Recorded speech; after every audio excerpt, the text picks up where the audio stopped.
Dear students, this is Praveen Kumar Agrawal from Management Department. Welcomes you in my today's lecture of Company Law. आज के lecture में हम discuss करेंगे about the topic who may be a member, यानी कि हम उन particular cases के बारे में डिस्कस करेंगे जो मेंबर के होने या ना होने की शर्तों को पूरा करते हैं। कौन कौन पर्टिकुलर पर्सन्स कंपनी के मेंबर हो सकते हैं और कौन नहीं हो सकते हैं। हम इन पर्टिकुलर पॉइंट्स के बेसिस पर इस टॉपिक को कंटिन्यू करेंगे। अब पहले बात करते हैं कि कंपनी का मेंबर कौन हो सकता है, who may become a member of a company. तो एक जनरल रूल है, कंपनी एक्ट में एक जनरल रूल प्रेस्क्राइब किया गया है and this general rule is that any person may become a member of a company if he is competent to contract according to the law। यानी कि law के according अगर कोई भी पर्टिकुलर पर्सन जो कॉन्ट्रैक्ट करने के लिए कॉम्पिटेंट है, कंडीशन क्या है, कॉम्पिटेंट टू कॉन्ट्रैक्ट।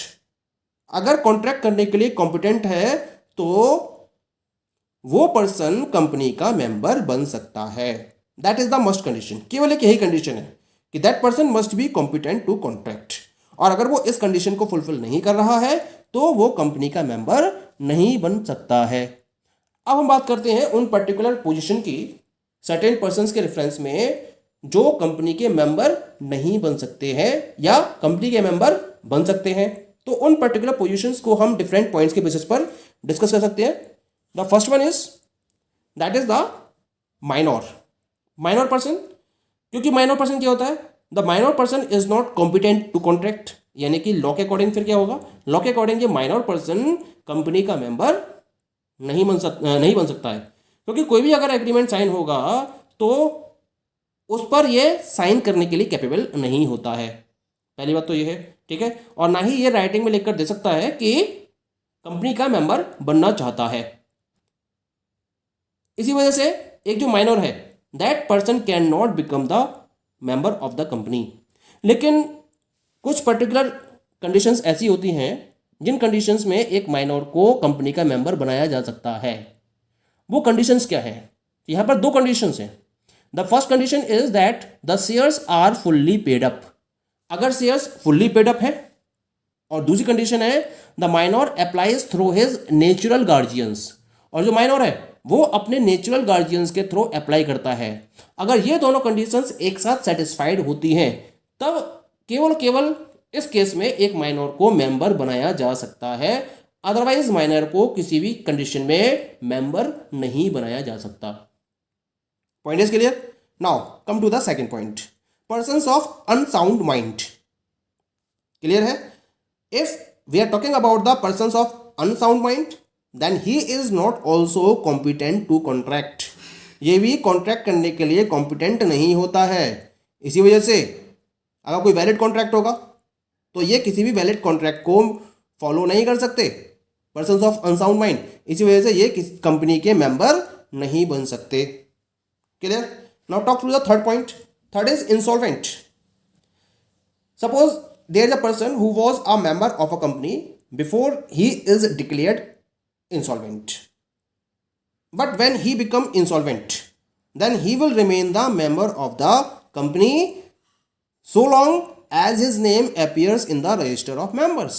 जब तक उसका नाम मेंबर्स के रजिस्टर में रहेगा तब तक वो कंपनी का मेंबर माना जाएगा, क्योंकि वो शेयर होल्डर है, कंपनी का रजिस्टर्ड शेयर होल्डर है।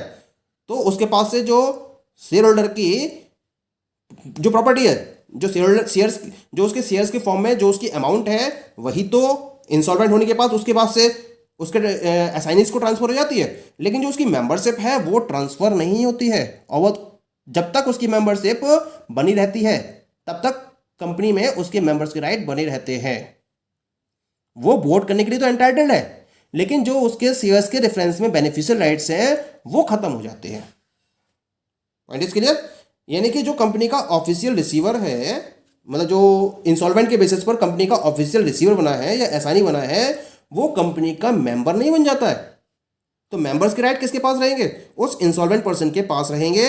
हाँ, उसको शेयर्स के रेफरेंस में जो भी बेनिफिशियल राइट्स मिल रहे थे वो नहीं मिलेंगे। वो किसे मिलेंगे, वो उसके ऑफिशियल रिसीवर या उसके एसाइनी को मिलेंगे। पॉइंट क्लियर है। Fourth point is foreigner.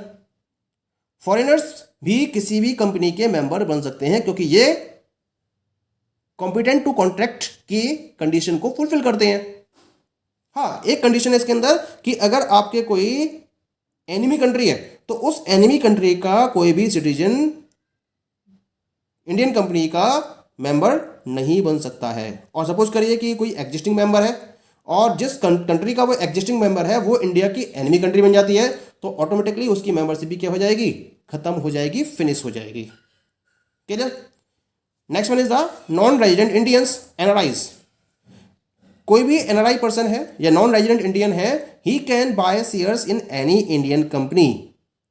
बस एक कंडीशन क्या है कि जो रिजर्व बैंक ऑफ इंडिया और सेबी के द्वारा रूल्स एंड रेगुलेशंस फॉर्म किए गए हैं उनको फॉलो करते हुए ही कोई भी एनआरआई किसी भी इंडियन कंपनी में शेयर्स को परचेज कर सकता है।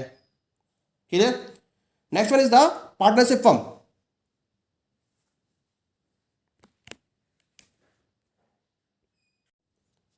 The next one is the partnership firm. क्योंकि जो पार्टनरशिप फर्म है वो लॉ के पॉइंट ऑफ व्यू से एक सेपरेट लीगल एंटिटी नहीं रखती है, ये कोई आर्टिफिशियल पर्सन नहीं होती है। इसी वजह से the partnership firm is not competent to contract. तो पार्टनरशिप फर्म किसी भी कंपनी के अंदर शेयर्स को परचेज करके उसकी मेंबर नहीं बन सकती है। हाँ, लेकिन जो पार्टनरशिप फर्म के पार्टनर्स हैं वो किसी भी कंपनी में शेयर्स को परचेज करके उसके रजिस्टर्ड शेयर होल्डर्स बन सकते हैं। Point is clear. कंपनी जो पार्टनरशिप फर्म है वो तो नहीं बन सकती है लेकिन इसके पार्टनर्स ऐसा कर सकते हैं। क्लियर। अब बात करते हैं हम नेक्स्ट पॉइंट की, that is company. Company can not become member of its own, यानी खुद की मेंबर नहीं बन सकती कंपनी।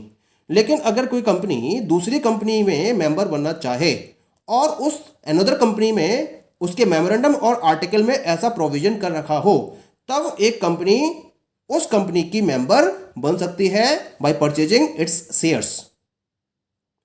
ठीक है, ये लेकिन उसके मेमोरेंडम और आर्टिकल में इसके लिए प्रोविजन होना जरूरी है।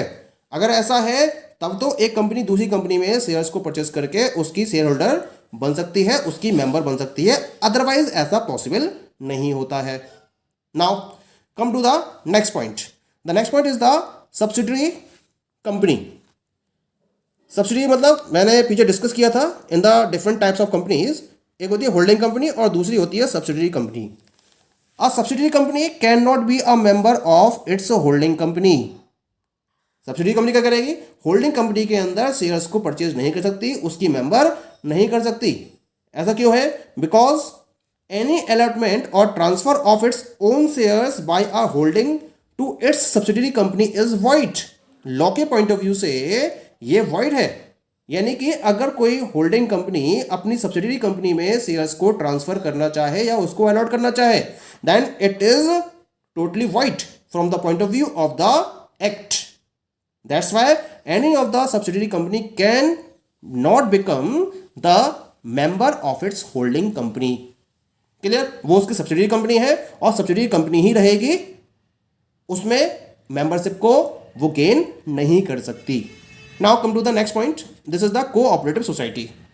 Cooperative society is registered under the cooperative society act और इसी वजह से इसका क्या होता है, एक सेपरेट एग्जिस्टेंस होता है। ये एक आर्टिफिशियल पर्सन के तौर पर ट्रीट की जाती है और ये अपने आप में किसी भी कॉन्ट्रैक्ट को साइन करने के लिए कॉम्पिटेंट होती है। इस बेस पर कोई भी कोऑपरेटिव सोसाइटी किसी भी कंपनी की मेंबर बन सकती है। Point is clear?